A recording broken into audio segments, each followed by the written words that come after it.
Facciamo fatto le nei poi vai a ngole sole votato e luna stofi le nei ya pe o nei poi tutti mangawe na besi poi fa nga solo le na malai na poi le wa ma fa nga solo ya tulang e silsile nga poi fa na ya pe o na fatu inisio por club e luna tato licio positivi ya on na faccia si dia wa poi lo nga tong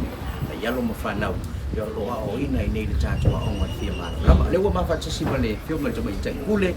ya fia bae ya mai fu so final tu sai fu lo ngatong ya ya lo fa na wia pola na fa na le so ya se fu ya ole vale lo fa na ya matua ya pion sa va ile so ya tarafa ya bae ya talo fa fon mai tu ya fa talo fa tu fo ile pa ia man malu tato tunu lo fa pena ona fa fong mai fa tai fo i o ma wale ne ya no ta o fa fo ya ona Matu foi sa matu leo ia e ala foi le matu por kalame e pe ona ia ile la nga tongi la on a onga fia mala ile ne yaso malo fa chai ile mai chau yai au mai mo mai foi la tunu ilungo le ta tu page le radio paradiso lungo le youtube mal tola ole mai mo mai foi mai ta tu ngai tu lu mau ole te va vai tu la ta la no mo mua ile ni vai so e va vai tu ile fe ngo fia nga lu nga tu sfu mal tolu tu fe nga lu nga fia mal pas ale mai tau tu ata vai tu ni ya lo mafana e se le fenga tau lo tu nga wenga lo tom fai ni ole la yu ni sta mai tiro winga ole sti tiro ni sta mai tiro lo fo ya ngai me tau so fo fa mo ia malo fa tai fo mai tu sol fa sili ia o tau sanga malava e mai ala vale tau sanga ia mas fisuisu ia i fo le foi numero o tamai tolo fa pena ona resta la ina mai le amatanga nga i fa iunga e pe fo ila ona ia tau sanga le nei o tau sanga le nei o tamai ti malava ia le sa silsila mai fo ia le malo le tunu ile longa tongi le nei aso tamai ti mo fo ia sa fa pena ona a wai le tau sanga na mavaya tu nei pe ia ona ta ua ile ta fa tala tan no nga ile aso mavai o ile on fia malama e fatulanga ina le tau sanga ole tamai titia onga mai le 5 tau sanga anga i lunga e tatala ole winga le na le famtalanga pe afika foi le ma va ai fa ma fau ia mo se luma na io nai fa na ia fianga tu ma ur soifua ona ele fa ngofi sa ia fo le tuna inga fa pe i por kalame ia peila o vocational activities e pe ona tatala no ile taimi wa sola lo fa pena ona tau fu le ma tau por kalame le mo tau sanga fo ile fa wina o sesi facility e ma fai ona nga i ele fa na le wa faisi ma tu o tau sanga e ma fai ona nga lulu e pa taita inga pe o ngaluenga tau 5 o le ngaluenga e lei po le vali ia mai si tulanga o ngaluenga fai fa atoanga ia ma fai tongala au ai pio va nga ia mo fai ona nga va ia nei fa na ia o fa pena ona matutu al soifua i to tono le onga fia malama ai e fesuisu ia i lava foi numero mai le tau sanga ile tu mau awa ole pumoni lava ia o isi fa na e ele tai me alu muta lo lato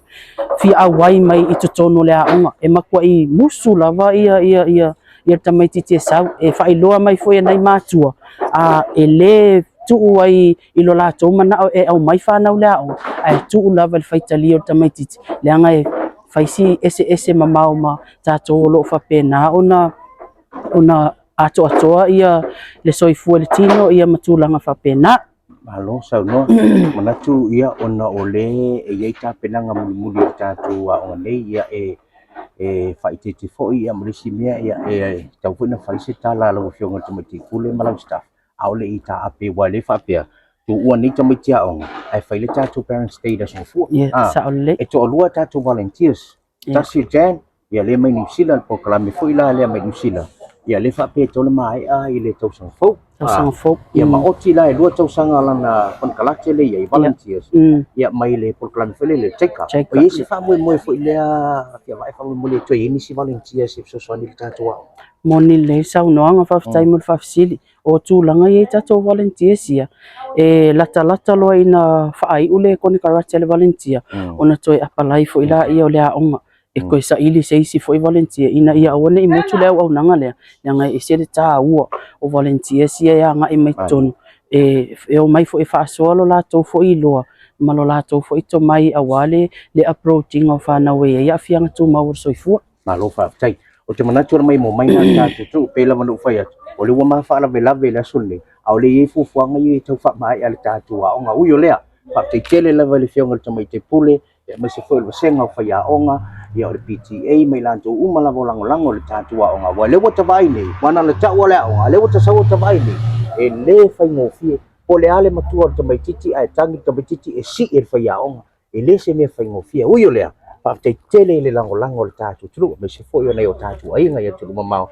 Whaftai fo i le whionga ia whia vai, mai so lana staff. Ia tu se fo i na oina na yalam whanau, ia sauranga muri whamai, e tātou noa. Ia malo whaftai, ia o te misalo o avea foi le nei tula e momoli atu ai le anga whaftai te le lava mai pule a onga, o le staff le a onga fia malama, o le fionga presidente o le komiti whafoi, ma le laulaua fono o le komiti whafoi, i pa anga tō tino lava le a onga fia malama, i lo o tō foi so tau au mala o tonga luenga foi sa o tō so ani mai i le nei tau sanga atua, ia wa lava ia polokalame whaalu alu mamau, ale a onga fia malama, malo ua tele whaftai. Tātou polokalame na nei foi vai anga o le awoli, tātou foi whia loa, e skai boi lunga, pasui foi a.